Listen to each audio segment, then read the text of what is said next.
जहां तक इस मेगा बजट का सवाल है और इस मेगा बजट के आकार का सवाल है, तो ये बहुत ही आकर्षक है। निसंदेह इसमें बड़ी बड़ी योजनाओं का उल्लेख है।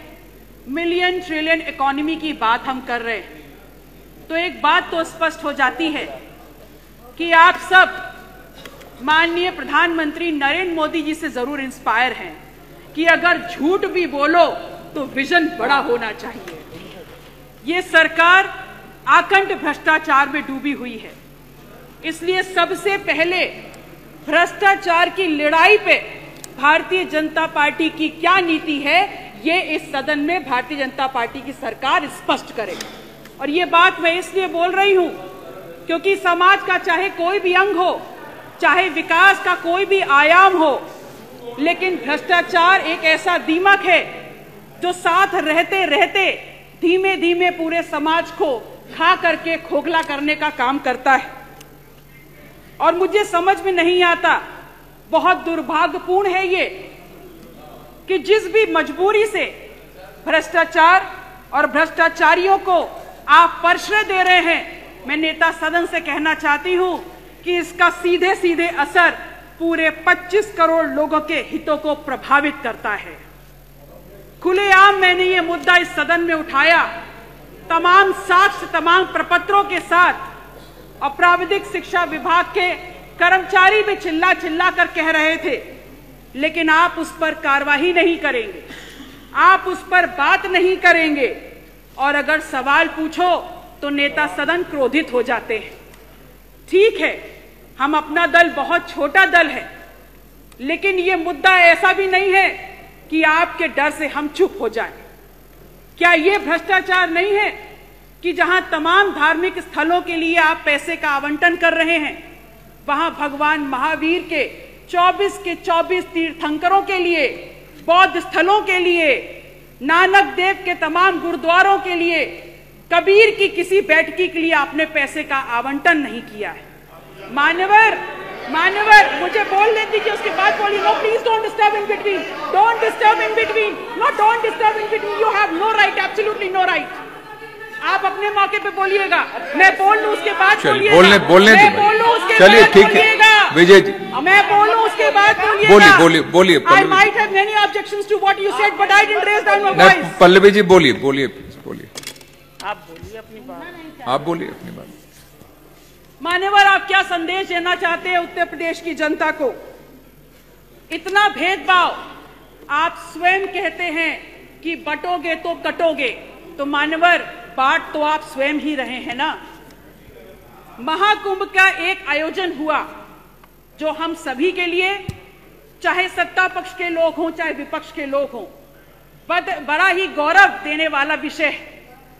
और स्वयं सरकार ने आगे बढ़ करके इसमें व्यवस्थाओं करने की जिम्मेदारी ली थी, और ये एक बहुत बड़ी चुनौती भी थी जिसमें सरकार पूर्णतः विफल हुई। और अब जब महाकुंभ का ये आयोजन खत्म हो चुका है, उसके बाद दूसरी सबसे बड़ी चुनौती है कि गंगा में हुए गंगा के प्रदूषण से गंगा को निजात दिलाया जाए। हम आपसे कहना चाहते हैं कि गंगा भारत का प्राण है, गंगा भारत की विभिन्न संस्कृतियों का आधार और भारत की आध्यात्मिक यात्रा का साक्षी है। यह दुर्भाग्य है हम उन सभी लोगों के लिए जो गंगा को आज इस परिस्थिति में देख रहे हैं।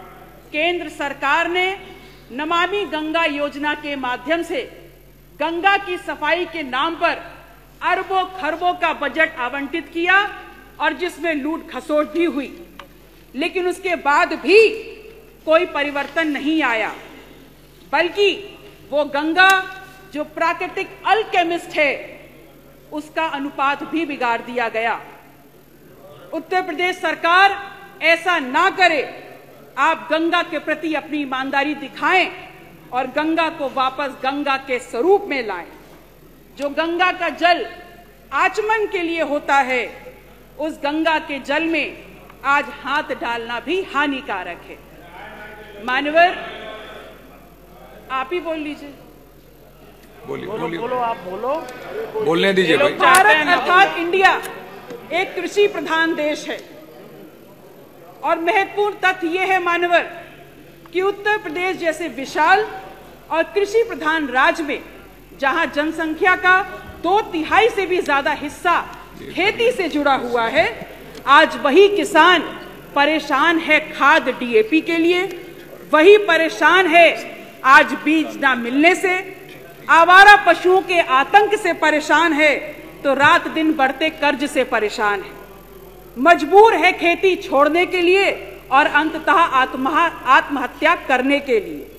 मैं पूछती हूं सरकार से, मैं पूछती हूं सत्ता पक्ष से कि क्या संवेदनाएं हैं आपकी, क्या नीति है आपकी किसान और खेत से जुड़े हुए इन खेतों की और खेत से जुड़े हुए इन किसानों की सुरक्षा के प्रति। इस प्रदेश में युवाओं की क्या स्थितियां हैं, क्या परिस्थितियां हैं, ये किसी से छुपी नहीं है। हम ये जानते हैं कि 69,000 शिक्षक भर्ती का जो मुद्दा रहा, उसमें संवैधानिक दर्जा प्राप्त आयोग ने भी कहा कि 6800 छात्र छात्राओं के प्रति गलत हुआ है, जिसको आप सिरे से नकार रहे हैं।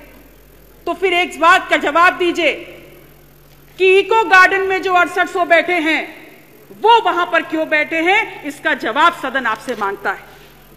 शिक्षा के प्रति आप कितने गंभीर हैं, ये बात इसी बात से प्रदर्शित हो जाती है कि कैसे आपने लगभग 27,000 परिषदीय स्कूलों पर ताला लगाने का सोच लिया और वहीं दूसरी तरफ प्राइवेट स्कूलों की फीस वृद्धि पर आपका कोई नियंत्रण नहीं है। इस प्रदेश का छात्र हो या इस प्रदेश का युवा हो, बहुत बेहतर तरीके से ये समझ चुका है कि सरकार हमारे मुद्दे पे संवेदनहीन है और उदासीन है, क्योंकि अगर यही मुद्दा गुजराती गैंग से जुड़ा हुआ होता तो पूरी की पूरी सरकार शीर्षासन करने लग गई होती।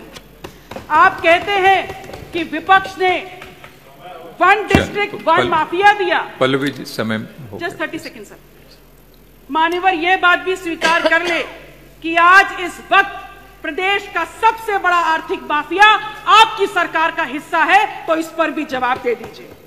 जब भी किसी भी समस्या पर बात करो माननीय सरकार, तो सरकार कहती है, मसलन यदि आप इनसे पूछ लें कि बिजली इतनी महंगी क्यों, तो बोल देते हैं हमारे हाथ में नहीं। आप इनसे बोल दीजिए कि कैंसर रिसर्च इंस्टीट्यूट दे दो, तो बोलते जरूरत नहीं। आप इनसे बोलिए महंगाई बेरोजगारी कहां जा रही है, तो बोलते हैं कांग्रेस समाजवादी पार्टी छोड़ गई। और बाकी किसी और समस्या पे बात करो तो बोल देते हैं नेहरू गांधी माया मुलायम छोड़ गए। मैं आपसे कहती हूं, आज कोई ऐसा वर्ग नहीं है, चाहे गरीब हो, चाहे युवा हो, चाहे अन्नदाता हो, चाहे नारी हो, जो सरकार की नीतियों का विरोध ना कर रही हो, लेकिन आप उस पर गंभीरता से विचार नहीं कर रहे। इसलिए विचार नहीं कर रहे क्योंकि सत्ता ही आपका सिद्धांत है। इसलिए अंत में अपनी बात को कहते हुए कि आपसे निवेदन है, फर्जी आंकड़ों की इस लिखित बाजीगरी को आप वापस लें और एक बार फिर से देखिए कि बजट का सही स्वरूप क्या है, क्या मांग है जनता की, क्या चाहती है। अपने क्षेत्र से जुड़े हुए तमाम बिंदुओं को मान्यवर मैं लिखित रूप से टेबल कर रही हूं और मैं चाहती हूं उन मांगों को भी बजट में समावेश किया जाए। बहुत बहुत आभार। नमो बुद्धाय। जय संविधान, जय अपना धर्म।